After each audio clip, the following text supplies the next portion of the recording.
Olá pessoal, boa noite. Olá, boa noite a todos. Entrando no ar agora. Vamos dar um tempinho para o pessoal entrar. Boa noite, boa noite. Hoje é o último dia da nossa maratona de atalhos e dores para o sucesso na carreira médica, né? Culminando com amanhã, a gente vai ter um evento maior aí, depois eu vou falar um pouquinho mais sobre ele. Mas o tema hoje que a gente vai falar é se é possível ganhar mais trabalhando menos na medicina, né?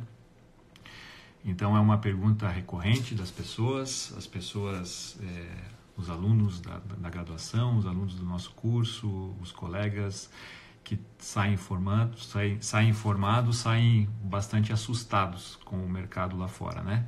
Eles começam a ver que o ganho não é como eles imaginavam, eles começam a ver que existem problemas na nossa profissão, que a gente é desvalorizado, que às vezes o plantão que se faz, ele não paga daquele jeito, trabalha-se muito, em más condições. Então, hoje a gente vai falar um pouquinho sobre isso e eu já de cara eu já vou responder a pergunta, né? É possível sim ganhar mais trabalhando menos na medicina, né? Então, eu vou começar contando um pouquinho da minha história. Eu sou médico formado pela Universidade Federal de Santa Catarina. Quando eu entrei, era a única possibilidade de eu fazer medicina, era na Universidade Federal, não tinha condições, não havia nenhum tipo de financiamento na medicina, financiamento do curso da medicina, né? Então era ou essa possibilidade ou ficar na minha cidade que tinha 23 mil habitantes. Durante a faculdade eu gostava bastante já da área de gastroenterologia, já tinha uma decisão de fazer gastro desde cedo já, desde o quinto, sexto período já de fazer a gastro. E depois fui fazer residência em São Paulo, no Hospital do Servidor Público Estadual de São Paulo, fiz a minha residência lá. E logo depois dessa minha residência, a gente já começa na residência a fazer bastante networking, né? Então você começa a ficar conhecido pelos teus chefes, pelos teus colegas, e isso é uma coisa bastante interessante, que você vai começando a criar uma rede de contatos, né? Na tua residência, como na faculdade, né? Até hoje eu encaminho pacientes para colegas meus da faculdade, porque eu conheço eles muito bem.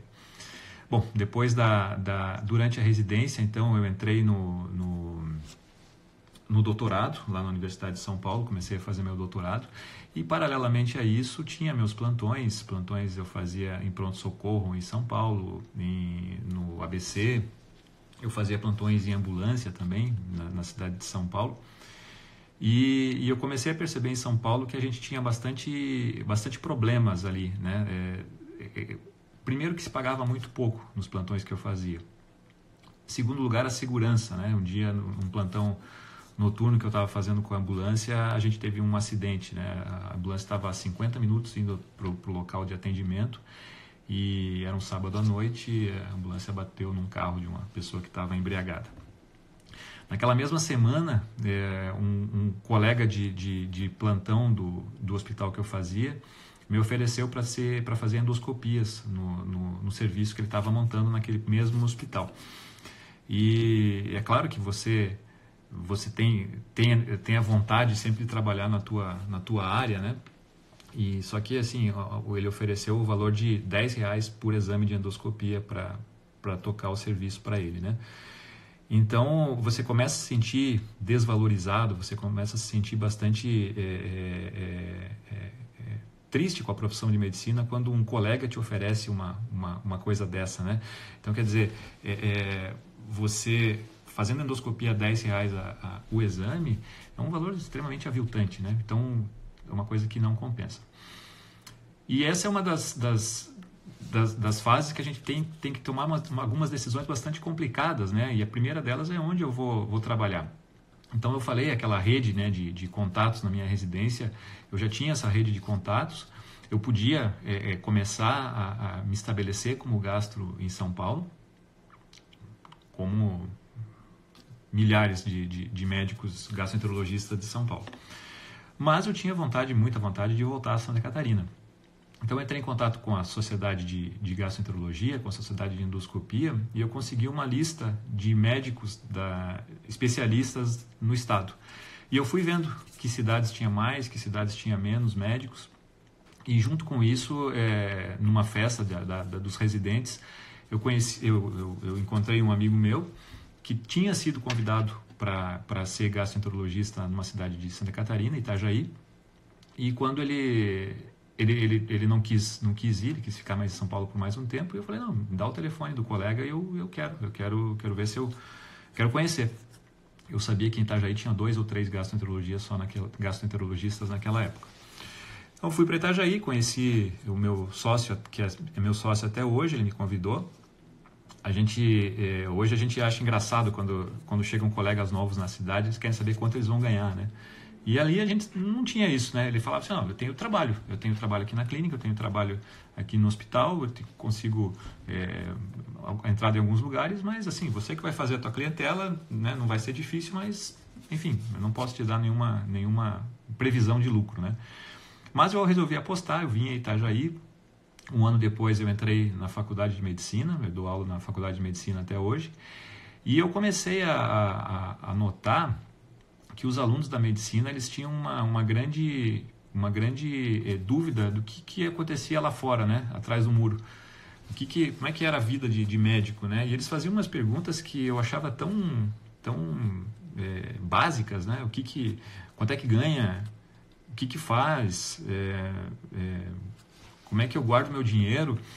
Que foram coisas que eu fui percebendo, que eu fui aprendendo com o tempo, né? Eu fui aprendendo com livros, com internet, com cursos, com consultorias, mas eu comecei a falar sobre esses assuntos no final das minhas aulas de gastro. Então, no final das minhas aulas de gastro, eu começava a falar sobre esse assunto e elas eram mais interessantes para os alunos do que a própria aula de gastro, né?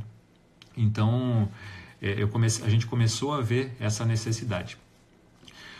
Bom, falei tudo isso porque eu vou falar algumas coisas aqui, se é possível ganhar mais dinheiro trabalhando menos, e algumas coisas têm a ver com essa minha história. A primeira coisa que eu acho, assim, na minha primeira dica para você ganhar mais, é você saber escolher a tua especialidade. A gente já falou sobre isso nessa semana, sobre a escolha da especialidade, mas eu acho que não basta só você escolher a especialidade que você gosta. No meu caso, eu escolhi gastroenterologia muito cedo e não me arrependo em nenhum momento. Eu sempre gostei da gastro e não me vejo fazendo outra especialidade. Agora, nessa escolha da tua especialidade, claro, primeiro para você ter a certeza, você tem que saber como é realmente a tua especialidade, como é que é essa especialidade na prática. Não é só a aula que você assiste, mas sim o dia a dia, o médico fazendo os procedimentos, os atendimentos, a cirurgia, enfim. Isso é bastante importante você saber como é que funciona isso. Por quê? Porque às vezes é diferente, né? A aula é diferente da nossa realidade. Então, essa é uma coisa que você tem que saber.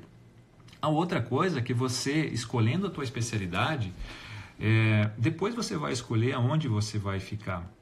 Você pode realmente ficar numa cidade que tenha mais uma concorrência maior e você pode ter sucesso ali, mas se você não faz questão de trabalhar naquela cidade, se você está procurando uma cidade, você pode fazer, por exemplo, essa investigação com outros colegas, telefonando, se apresentando. Eu me lembro que um pouquinho antes de eu definir por Itajaí, eu peguei meu carro e fui em várias cidades conversar com vários gastroenterologistas, né? Todos disseram que não tinha vaga na cidade deles. Mas você começar a sentir o mercado. Eu tenho um grande amigo meu que ele fez uma residência de ginecologia aqui no estado de Santa Catarina. Ele se casou com uma pessoa da cidade que ele fez a residência, mas eles não tinham grandes vínculos com a cidade. E eles resolveram pegar o carro deles e fazer uma viagem pelo Brasil para procurar um lugar para trabalhar. E hoje ele é professor em Tocantins de 2 escolas, ele tem mestrado, doutorado, ele palestra em eventos internacionais. Ele seria mais um aqui na cidade dele, né? E ele definiu por isso. Então, muitas vezes, se você faz questão de escolher a cidade, talvez você precise pensar na tua especialidade, o que fazer, como fazer. Não que você vai mudar a tua especialidade, mas talvez fazer um procedimento diferente, algo que ninguém faz, ou que faça de uma maneira que não seja tão boa. Ou você definir por outras cidades. Ou numa cidade grande, você definir por uma área diferente, né? Se você está em São Paulo e, por exemplo, eu faço gastroenterologia e eu faço doença inflamatória intestinal. É uma área que eu gosto bastante. Eu tenho um ambulatório de referência aqui na região. Em São Paulo, eu conheço uns 2 quarteirões que estão as maiores referências de doença inflamatória no país, talvez. Eles trabalham com consultórios muito próximos uns dos outros. Se eu fosse fazer em São Paulo, eu não trabalharia nesse quarteirão, né? Eu trabalharia num lugar que teria uma concorrência menor. Então, você pode fazer esse estudo antes de você definir o local que você quer e o local. Então, aqui você já vai começar a pensar na tua carreira médica, né? Então, essa seria a primeira coisa. A segunda coisa, e parece meio óbvia, né? Como é que eu vou ganhar mais trabalhando menos? Qualificação profissional. Então, não há um jeito, assim, você vai ter que trocar trabalho de um local para o outro, né? Não tem como você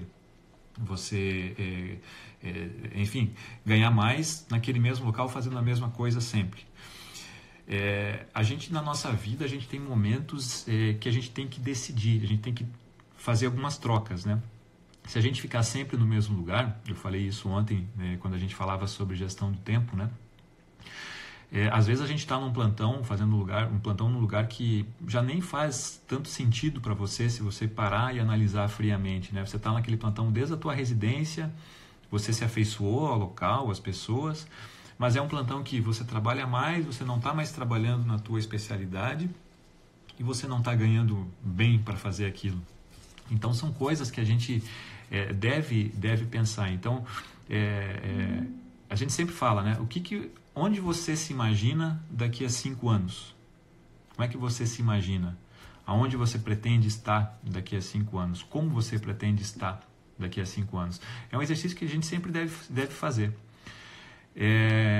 Eu me imagino sendo geriatra em algum lugar próximo da minha terra natal, que fica no Paraná. Ótimo, então esse é teu objetivo. Então, se você se imagina fazendo isso, vá atrás disso, né? E seja o melhor geriatra daquela região, né? Então, faça a melhor especialidade, a melhor residência que você possa fazer, a melhor especialização que você possa fazer, né? E vá atrás desse teu objetivo. Então, eu digo isso porque às vezes a pessoa tem um receio de sair daquele plantão, porque ele tem aquele dinheiro fixo que está entrando sempre, mas ele fica patinando naquilo e acaba não investindo no consultório dele, que é o local que ele quer ficar a vida toda. Então, existem momentos na nossa vida que a gente vai ter que dar um salto, não é um salto no escuro, né? Mas é um salto que a gente tem que dar com um pouquinho de certeza, mas você nunca vai ter uma segurança de 100%. Então, essa questão da qualificação de horas é fundamental. Que mais? Tá, então você se qualificou, você fez toda a tua formação, você fez uma formação boa, você definiu aonde você quer estar. Isso basta? Não, isso não basta, né? Então, para isso, agora você vai ter que começar a ter a sua clientela, você vai ter que ter os seus pacientes aqui, né? Então, assim, como é que o paciente vai te descobrir? Como é que ele vai saber se você fez a residência naquele lugar, que só você na cidade faz o tal exame ou faz aquela cirurgia de uma maneira muito mais prática do que o cirurgião que já opera isso há 30 anos. Como é que o paciente vai saber disso? Então, hoje o médico tem que ter outras competências que não só a competência técnica. A competência técnica é fundamental, a gente precisa ter competência, a gente precisa disso para a gente ter uma carreira de sucesso, mas não é a única coisa. Então, o médico de hoje ele precisa saber outras coisas além da técnica, e uma delas é o marketing. Às vezes a gente fala de marketing, principalmente para os colegas mais antigos, eles torcem o nariz, né? Eu trabalho numa clínica de multiespecialidades aqui na região, e a clínica ela tem 32 anos.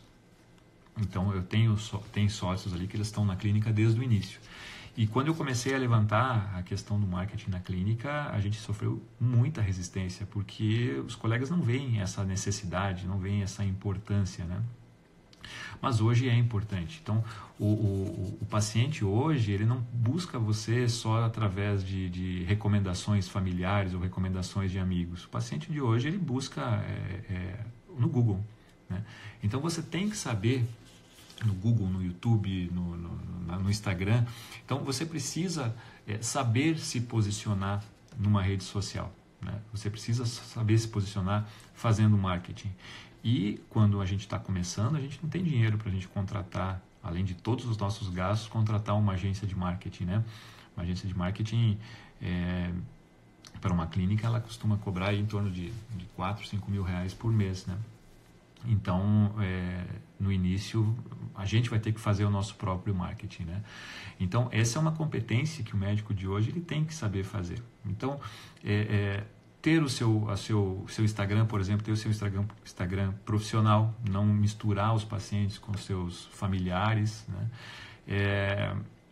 Produzir conteúdo de valor para o paciente. Então você sempre está falando com os pacientes, sempre falar o que eles querem ouvir, as dúvidas que eles têm, manter uma constância, né? Não adianta nada você fazer um grande escarcéu por um mês e depois sumir da tua conta, né? Então, fazendo essas coisas, você vai estar presente, você vai estar presente para o teu paciente. E aí você vai se tornar uma referência, você vai se tornar uma autoridade para ele no assunto. Veja que eu falo em autoridade, eu não estou falando em autoridade de títulos, né? Você não precisa ser o maior doutor, o maior número de publicações naquele caso. Para o paciente, o conceito de autoridade é diferente. Então, você se mostrando sempre receptivo para responder as perguntas, você falando sobre o tema sempre, você se torna autoridade para aquele grupo de pessoas, né? E aí, quando aquela pessoa vai precisar de algo, ou familiar vai precisar de algo, ele vai lembrar de você. Então, você estando presente nas redes sociais, você estando presente no Google, você começa aí uma jornada para o paciente lembrar de você, saber onde você está e te procurar quando ele precisar, né? Então, algumas pessoas perguntaram durante essa semana quando começar isso, né? Se vale a pena começar quando é ainda estudante ou só depois de médico. E a nossa resposta é começar o mais cedo possível, né? O mais rápido possível. Então, você pode começar como estudante, colocando algumas coisas sobre o tema que você gosta. Não necessariamente vai ser o tema que você vai ser o especialista, mas você colocando esses assuntos, você já começa a plantar a sementinha do teu nome, né? E isso vai crescendo, vai crescendo, vai crescendo. A gente sempre vê no nosso Instagram, no PowerMed, a gente sempre dá uma olhada nas pessoas que estão entrando, e a gente vê alguns estudantes que já estão produzindo conteúdo, que já estão fazendo isso, que já tem uma resposta da comunidade deles, né? É bastante interessante e gratificante isso. Então, esse seria um outro ponto. Aí, a gente entra na questão do ganhar mais. Talvez aí tenha um outro conceito que a gente precisa ter. O ganhar mais não significa que você vai receber mais dinheiro. Na verdade, o que a gente tem que ter de conceito também é você saber administrar bem a tua clínica, o teu consultório, saber fazer essa administração. Porque não adianta você ganhar 50 mil por mês e os teus gastos forem 47 mil e sobrar só 3 mil no final do mês. Se você ganhar 15 e o teu gasto for 10, você tá ganhando dessa pessoa dos 50 mil. Então, como é que a gente faz? Então, uma ponta é o ganhar mais. Essa é uma ponta. Ganhar mais significa, então, você ter uma valorização da tua hora, você ter uma valorização da tua especialidade, fazendo cursos, fazendo especializações, fazendo congressos, enfim. Assim você vai ganhar mais. Mas a gente agora tem que começar a trabalhar na outra ponta também, né? Gastar menos. Então, o médico de hoje precisa ter uma gestão adequada do consultório.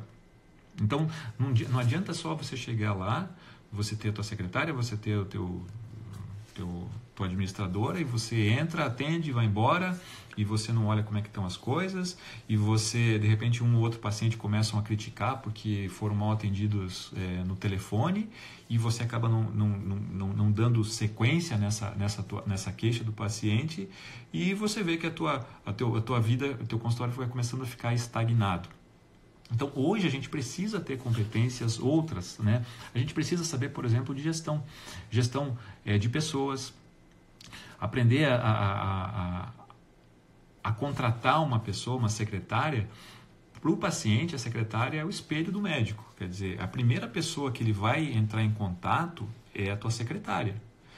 Se a tua secretária for mal educada, se ela falar com muito erro de português, com muito vício de linguagem, se a tua secretária não satisfazer as necessidades do paciente, talvez esse paciente nem chegue em você.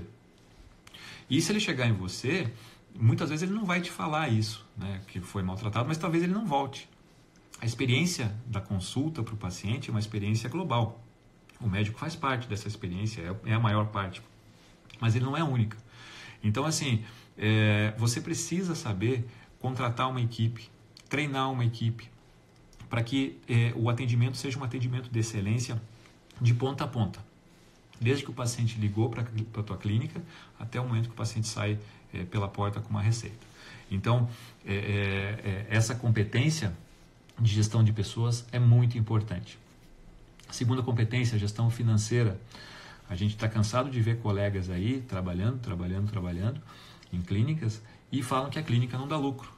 Não, minha clínica não dá lucro. Nossa, eu pago não sei quantos R$1.000 por mês na minha clínica. Então, assim, até que eu ganho bem, mas fica muito dinheiro na minha clínica. Então, por que isso? Então, aprender alguns conceitos de administração, de fluxo de caixa, de reserva de emergência para a clínica, aprender essa questão de investimentos para a clínica, investimento em pessoal, investimento em material, em equipamentos. Então, saber aonde colocar a tua clínica, se vale a pena você colocar naquele imóvel que é bonito ali, naquele lugar, mas que vai precisar de uma reforma, ou no outro imóvel que é mais próximo de uma estação de metrô, que é mais próximo de uma estação de ônibus, enfim.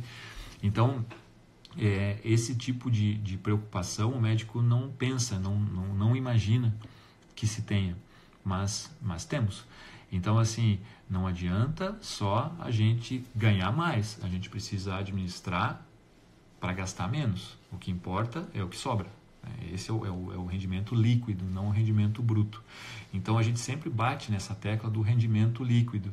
Então, não basta só um alto salário. Você tem que saber administrar. Tá, então aí você aprendeu sobre isso, sobre as gestões da tua clínica, você começa a pensar também em gestão tributária. A gente tem muitos impostos que a gente tem que pagar.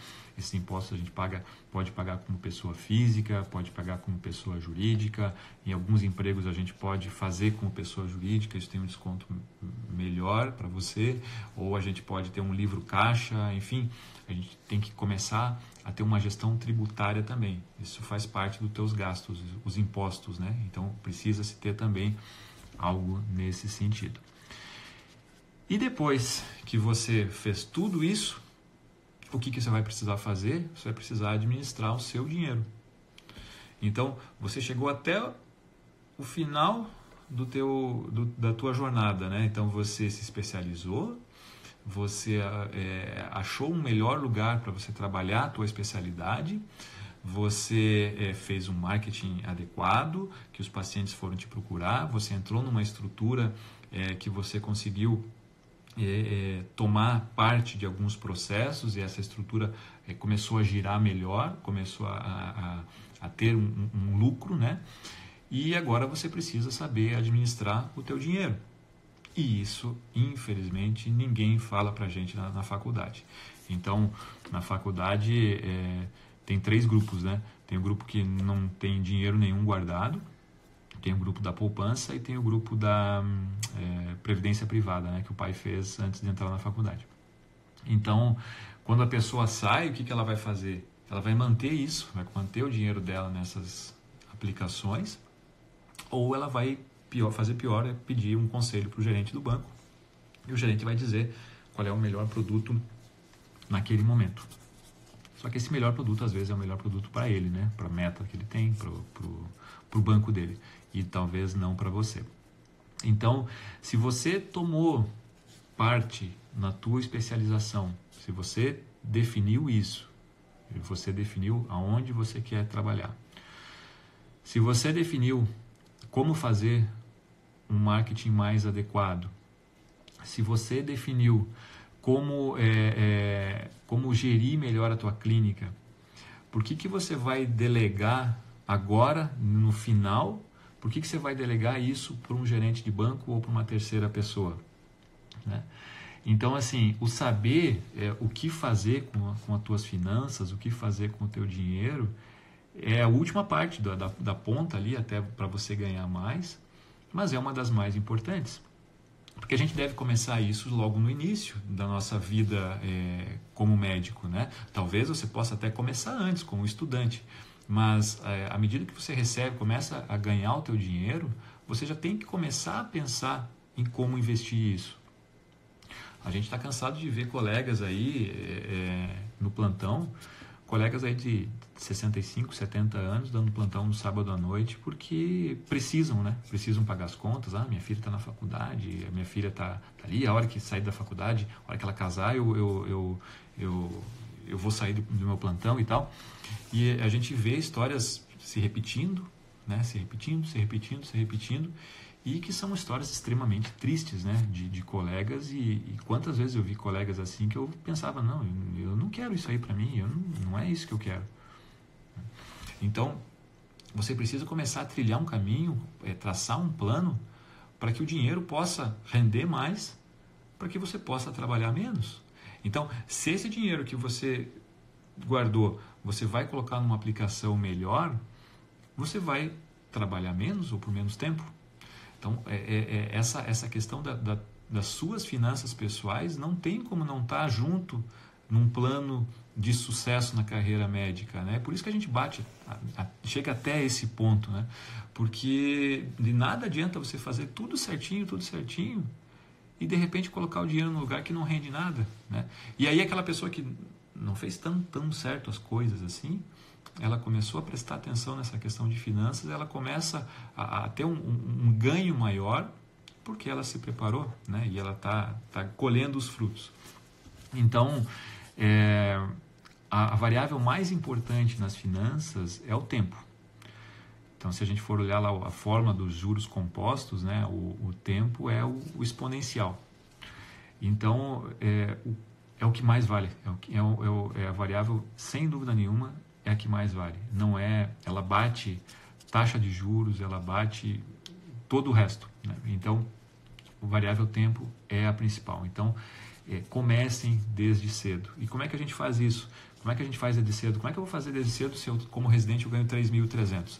Então, assim, o que a gente tem que fazer? A gente precisa estabelecer um percentual. Um percentual da tua renda, um percentual que não te doa, né? Esse percentual você que vai definir, pode ser 20%, pode ser 10%, pode ser 30%, mas é claro que a gente sabe, muitas vezes a pessoa que está entrando no mercado, ela não tem tantos compromissos quanto a pessoa que já está há 10 anos no mercado, que já tem uma família constituída, filhos, escola, enfim. Então, talvez no começo você tenha até um percentual maior para você colocar. Então, a questão de se pagar primeiro, né? Quer dizer, quando você recebe o teu salário, imediatamente você já coloca um valor percentual para os teus investimentos. Depois você vai usar o restante para tuas contas, para o teu lazer, para todo o resto, né? Então, o que o brasileiro faz é exatamente o contrário. O pouco brasileiro que investe, né? A maioria dos brasileiros não conseguem chegar no ponto de investimento. Mas os poucos que investem, como é que eles fazem? Eles recebem, eles gastam, e o que sobrou, eles investem. Então, a gente precisa começar a ter uma noção de fazer o contrário, né? É começar antes do mês, né? É você investir primeiro e depois você passar aquele mês. Então, essa é uma dica. E a segunda dica é aprender sobre isso. Ah, mas eu não gosto, eu não quero. Tá. Tem certeza que você não quer? Tem certeza que você não vai gostar? Às vezes, a gente tem que fazer um pouquinho de esforço no início, mas depois a coisa vai desandar. Então, assim, é difícil no início a gente entender finanças, mercado financeiro, ações, CDB, LCA, LCI, enfim. Mas, à medida que você começa a ver os resultados, à medida que você começa a ver o teu dinheiro crescer, isso se torna mais prazeroso. E não tão trabalhoso assim, né? É como a gente na medicina. No início, lá, quando você lia um artigo, era uma tristeza para você entender aquele artigo no início, né? Hoje você pode ler uma revista médica rapidamente, né? Então você já consegue avaliar se o artigo é bom, se não é, se vale a pena para você, não. Então isso também vale nas nossas finanças, né? Então aprender sobre isso é um passo fundamental. E aí você vai ver qual que é a tua... Se você realmente chegou até lá e você não quis, você pode delegar essa função para alguma pessoa, né, algum assessor de investimento, alguma coisa nesse tipo, né, desse tipo. Mas eu acho que vale muito a pena. Então, voltando, né, a pergunta era... é possível ganhar mais trabalhando menos? Sim, é possível. É fácil? Não, não é. Se fosse fácil, todo mundo ganhava mais trabalhando menos. Então, isso exige dedicação. Mas os frutos são muito bons, né? Então, vale muito a pena. Então, vamos recapitular o que a gente tem que fazer. Primeiro, escolher a especialidade que você gosta. E se você gosta de várias, escolher... tentar entender a especialidade, tentar entender como a especialidade funciona. Escolhendo a especialidade, você vai escolher aonde você vai querer trabalhar.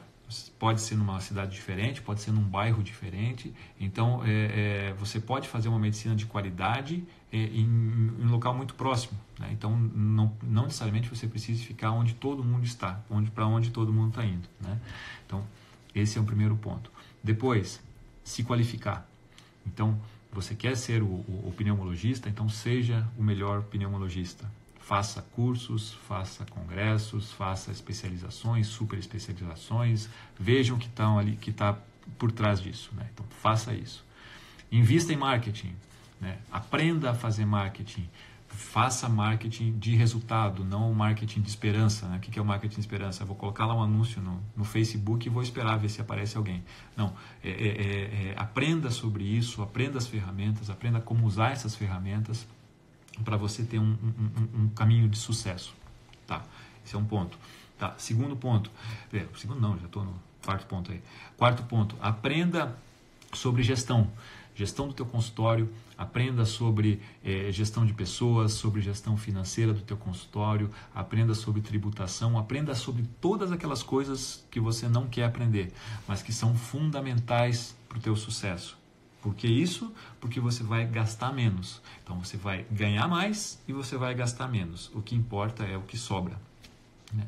E por fim, aprender sobre finanças, né? Então você aprendendo sobre as finanças, você vai saber como administrar aquele teu dinheiro e como é que a gente vai chegar num caminho maior de sucesso. Bom, o que eu tinha para falar hoje era isso, esses passos, né? Esse passo a passo. Na verdade, isso aqui a gente está fazendo uma maratona assim, de vários temas, né? E essa maratona culmina amanhã, né, com a aula as 6 maiores decisões de sucesso para o sucesso na carreira do jovem médico, né? Essa aula não vai ser feita aqui no Instagram, amanhã às 7h30 numa outra plataforma. Na nossa bio aqui tem como você se inscrever. A gente já está com quase 300 inscritos aí para a aula de amanhã. A gente está muito feliz aí, está havendo muita repercussão e as pessoas perguntando sobre cursos e tal. A gente até vai falar sobre isso amanhã, mas não é o foco hoje aqui, né? Então, assim, a gente espera todo mundo lá, espero que essas dicas estejam sendo úteis, né? A gente está sempre tentando passar para vocês isso. E é claro que a gente está sempre ao dispor. Então, se vocês tiverem alguma dúvida, alguma coisa, alguma sugestão de temas, a gente está sempre ao dispor aí para a gente falar sobre o assunto, tá bom? Então, uma boa noite a todos e vemos vocês amanhã. Amanhã minha esposa Andréa que vai dar essa aula, a gente vai estar junto ali, tá bom? Até amanhã.